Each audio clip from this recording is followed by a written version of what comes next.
expert systems versus human fluidity. The problem is, AI programs are carrying out all these cognitive activities in the absence of any subcognitive activity. There is no substrate that corresponds to what goes on in the brain. There is no fluid recognition and recall and reminding. These programs have no common sense, little sense, or similarity or repetition or pattern. They can perceive some patterns as long as they have been anticipated, and particularly as long as the place where they will occur has been anticipated, but they cannot see patterns where nobody told them explicitly to look. They do not learn at a high level of abstraction. This style is in complete contrast to how people are. People perceive patterns anywhere and everywhere without knowing in advance where to look. People learn automatically in all aspects of life. These are just facets of common sense.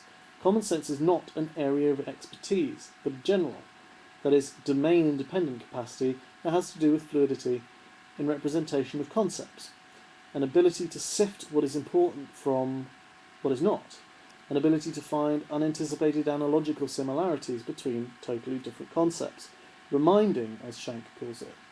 We have a long way to go before our programs exhibit this cognitive style.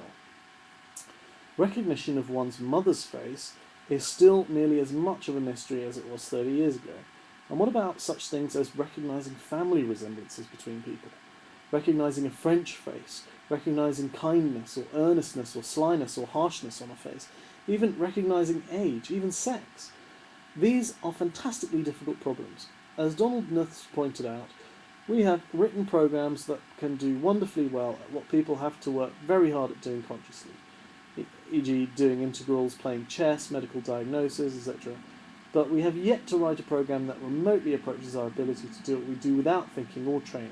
Things like understanding a conversation partner with an accent at a loud cocktail party with music blaring in the background, while at the same time overhearing whispers of conversation in the far corner of the room, or perhaps finding one's way through a forest on an overgrown trail, or perhaps just doing some anagrams absent-mindedly whilst washing dishes, which I never do, but obviously some intelligent, smart people do.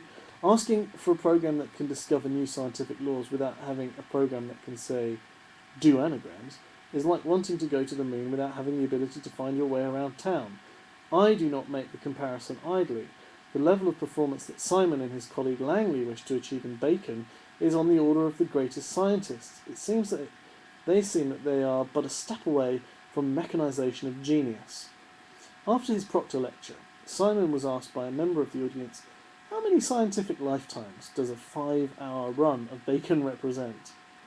After a few hundred milliseconds of human information processing, he replied, probably not more than one. I don't disagree with that. However, I would have to put it differently. I would have said probably not more than 1 millionth.